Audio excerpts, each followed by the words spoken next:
సందేహం ఏంటంటే ఇప్పుడు కథ అంతా ఇప్పుడు ఈ 18 రోజులు యుద్ధం అంతా సంజీవుడు కథ చెప్తారు ధృతరాష్ట్రుడికి.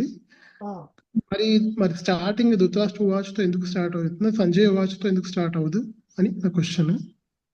అవును, అంటే ఎవరైనా ఒక కథ రాసినప్పుడు ఇక్కడ ఎందుకు మొదలు పెట్టారండి, అక్కడ మొదలు పెడితే బాగుంటుంది కానీ మనం అనుకుంటే లాభం లేదు కదా. సంజయుడు వచ్చి చెప్పాడు, అయ్యా భీష్ముడు పడిపోయాడు అని. భీష్ముడు పడిపోయాడు అని చెప్పంగానే ఈయన అనుకున్నాడు ఏదో అధర్మం జరిగిందేమో అని. అందుకని ధృతరాష్ట్రుడు అడుగుతున్నాడు, దాంతో మొదలు పెట్టారు.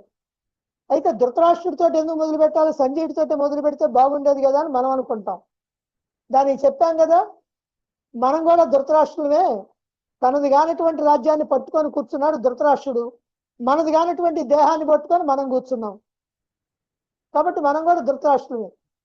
ధృతరాష్ట్రుడు అలా వింటే ఆయనకు ఉపయోగపడాల భగవద్గీత, అర్జునుడికి ఉపయోగపడ్డది.